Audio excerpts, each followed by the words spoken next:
it was high time that the world opens up their mind to inclusivity, and it's great. I think it's not a marketing gimmick, it's actually happening. Today, to be very honest, the market is flooded with Indo-Western. Welcome back to First Look Unscripted. Today we have one of India's most favorite women's wear designers. Brides and bridesmaids love her. She has been worn by India's leading ladies. Please welcome Ridhi Mehra. Thank you so much for having me on First Look. Thank you, Ridhi, for coming. We're so happy we could do this. Yes.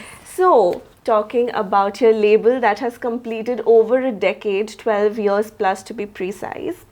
Ridhi Mehra label creates designs that caters to the modern sensibilities. Right. You have struck that perfect chord between traditional and contemporary elements. Yeah. But did you always know this is the design philosophy that you wanted to work on? I think it's something that just comes to me very naturally. I create what I feel, and it pretty much started from the first collection we created. Back in the day, there was a gap between designer wear and affordability. So I wanted to create something that is accessible.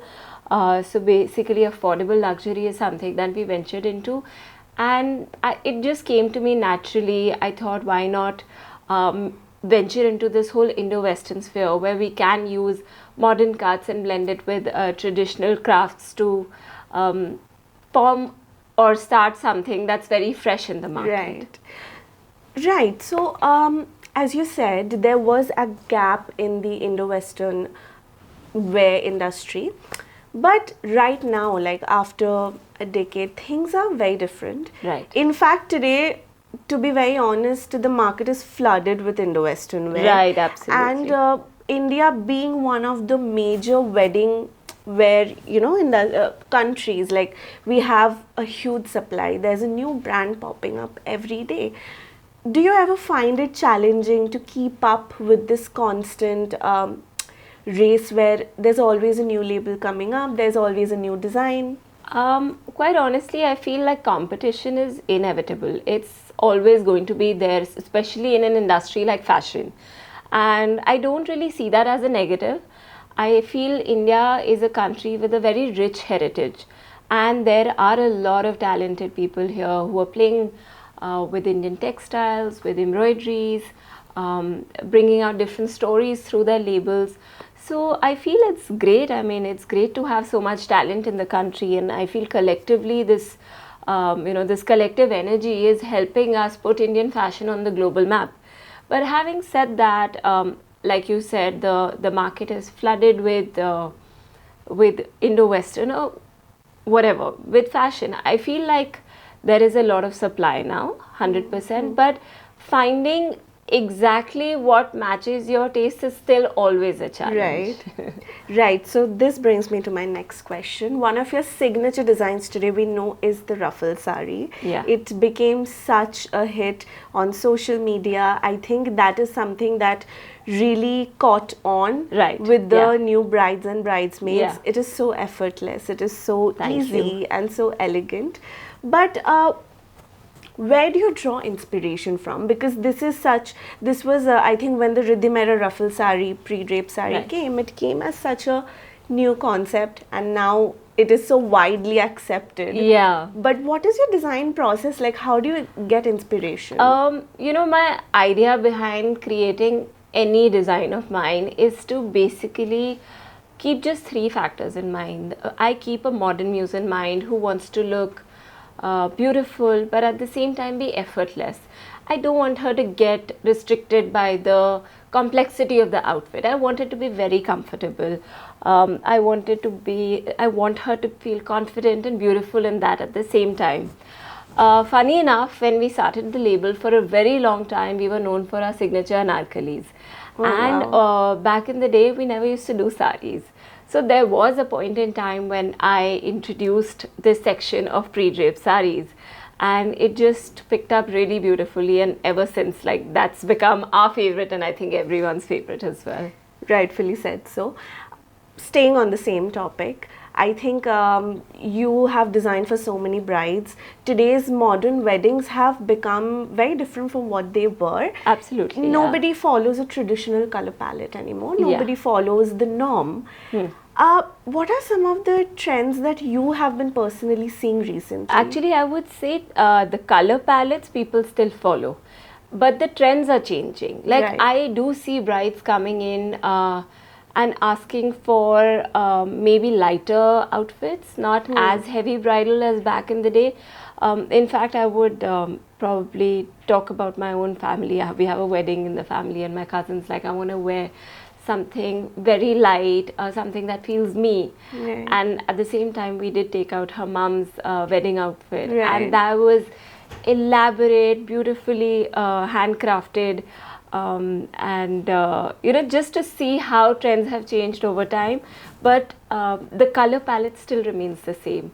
So we're actually creating something out of that dupatta for her mom only, but it matches perfectly with our today's color palette. So some trends always stay, some cultures, some parts of the culture always stays, but at the same time there's always freshness. So you're saying it's the change that you have seen are more on the silhouettes part of it rather than the color part of it? Not even silhouettes, because back in the day also people are wearing lehengas. Of course now people are also experimenting with sarees on the bridal day itself. But back in the day it was a typical stereotype about wearing something that is extremely heavy, Right, extensively embroidered. But now brides want to change that up. They want to wear something that's not top to bottom embroidered. They want to wear something that is stylish, that is effective, also at the same time comfortable, because they want to enjoy their own occasion and not be sitting on, like on a chair, which used to be, I mean, the ceremonies back in the day, the celebrations used to be very different, and now it's a lot different. Right. Has it ever happened that a bride has come to you with a certain picture in, her mind, or she envisioned something, and creative differences does happen? Does it ever has it ever happened with a client, or you probably thought, okay, this does not probably match with my design philosophy? Not really. I mean, I've never experienced that as such. Reason being, social media has made the world so small. Everyone knows what they already want. People are now searching online, shortlisting what sort of aesthetics they want to go with, and then they choose the designer, and that's when they come to you. So that whole exercise of kind of researching what you want is kind of done. So whoever's coming to you, they are okay with your sensibility. Right, so they do come to you knowing that, this is Ridhi Mehra's designs, this is her aesthetic, and if they align with it, they most of the times they even come with the picture, like this is what we want. So yeah, great. You picked up a very good point, actually. I was coming to it, which is social media influencers. Right. I think this is something the industry in totality is navigating still now, because the global influence, the social media influence is way more than it has ever been. Right. Do you think this has had a positive or a negative impact on the industry as a whole? I feel social media is great for businesses. It helps you. It is a platform where you can showcase all your designs, and not just showcase your designs, but also a platform where you can put out your story. You can actually show your clients what goes on behind the scenes, connect with them better. Right. And answering to that question of whether it's positive or negative, everything has its pros and cons. We live in a world of duality, so there is always going to be good and bad. The good is that it helps you connect globally. Right. It helps you showcase a lot faster. Back in the day there used to be only shows, and of course there was word of mouth, but now you shoot, you put it on social media, and it's out there. Also your clients can reach out to you much faster. The feedbacks are much faster. It's great to follow what you're posting. The feedbacks that you get help you also create, in a way, change accordingly as well.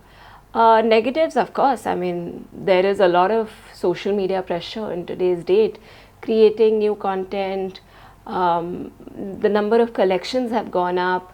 I feel all over the industry, like people are doing a lot more. Back in the day, okay, it was only about posting, then came stories, then came highlights, then came reels. Then reels became really big, then there was an influencer era, and now there's there are podcasts, Right. like there's like a lot more to do. So now we're constantly shooting throughout the year. Right. So in terms of positives and negatives, of course, like there are both. Right. Also, when we're talking about social media, it falls under marketing, and this brings me to the business aspect of Right. your brand. Social media, the way right now, as you said, you always need new content. The Right. collections have gone up Yeah. because the consumer always wants to consume new content. Absolutely. The attention span has Also, the really algorithms have become such that Exactly. if you post old content, you won't get the reach. Yeah. So there always has to be Yeah. like new content. But we can't sort of deny that in the amidst the marketing strategies, I think some things become a hit, sometimes course. it goes amiss. When it comes to marketing gimmicks in the fashion industry especially, I think there are a few things that need to be addressed more than the others, whether it is about body positivity, whether it is about the general inclusivity. What I want to ask you is, as a designer who has been in this industry for so long, do you think these changes actually, it has been incorporated to the core in the industry, or do you think these are at the end of the day just marketing gimmicks and they don't Not work at in the long all. run? I feel like inclusivity is something that is really being accepted globally. It's not, I mean, of course, it's there in fashion, but even other industries, and I think it's great. It's definitely not a marketing gimmick. The world mindset is opening up, and it's great that people are including this as marketing. I wouldn't call it opportunities, but I would say as a part of their campaigns. I mean, people are including, and I think it's great because it was high time that the world opens up their mind to inclusivity, and it's great. I think it's not a marketing gimmick, it's actually happening. If You look at Gen Zs, yeah. they don't care. They don't care about, if someone is thin or big, they want to wear what they want to wear. So, Yeah. I mean, it's a good thing. People should be confident in how they are, not keep struggling all their life. Whatever they have, they should be happy in that. So, I think it's good. Do you think Gen Z has a big part to a role to play in this? I think that's how people are changing. I mean, Gen Z have an important role in everything today. You're right but about that. but at the same time, it's not just limited to Gen Zs. It's also about the other age groups as well. And I think it's great. It's being accepted well. Is there a certain topic that you personally feel should be talked about more in the industry? Not really. I think, as you previously also mentioned, like there's nothing that's not done. So everything is talked about pretty well. Social media is so wide. Whatever you talk about, whatever you think about, even fashion for that matter of fact, I feel like in today's day and age, it's become very challenging to create something that doesn't exist. Right. Because everything is already there. Right. Another very big part of the fashion industry are, of course, fashion shows. And there was a time when we felt that all the good fashion shows are probably happening outside India.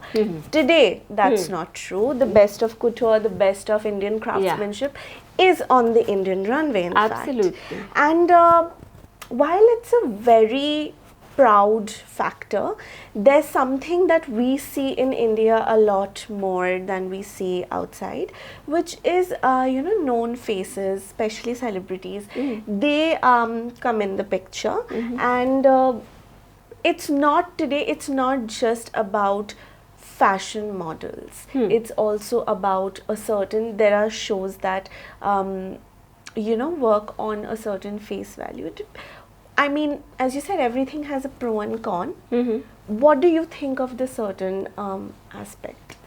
The fact that people are using celebrities to Right. sort of... Do you think it takes away from the actual design, or? I don't think so. I feel nothing can take away from your creativity, from your innovation. There are brands that do not use celebrities but are actually known for what they do. And Indian art and craft is just like as I said, like India is a country of a very rich heritage. There's so much you can play with, and nothing can take away from your hard work, from your art.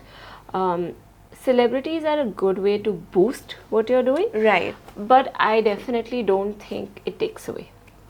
And also getting attention, I mean, if celebrities are wearing something which has the Indian art, textile, it just enhances or kind of boosts visibility for the same. It doesn't take away from it, for sure. I remember Alia Bhatt wearing a sari by Anarkalis, and it was beautiful. Like, the way she carried it, the way she styled it actually opened up people's perspective probably towards that sort of art and heritage and that sort of clothing, basically, I would say. And I think it was beautiful. So that celebrities certainly help, I would say. You do have a good point. Coming to the craftsmanship of it, now that you do talk about brands who work on very innately with craftsmen and promote local craftsmanship as much, this whole cycle of, you know, more content being created, more content being consumed, everything is quite cyclical. Yeah. Do you feel that somewhere craftsmen, like the craftsman industry, they have benefited more from the social media exposure? Because I do see a lot of brands directly promoting them as well. Absolutely. I do feel they have benefited from social media, and I feel it's great that they've benefited from social media. Right. Because crafts in India were dying at a point. Like Sabyasachi stepped into the industry and he changed the way people were looking at Indian crafts. And in today's day and age, if craftsmen can use social media to promote it, why not? People from all over the world are coming to our country, and there is no other country like India that has such rich heritage, that has so many different crafts and such beautiful crafts that can be incorporated in so many different ways. So I think it's good, for sure. I don't see a negative in any way. Right. Segueing to how, you know, your work has, of course, you have been in the industry for 12 plus years. Yeah. There has been changes in your personal life as well.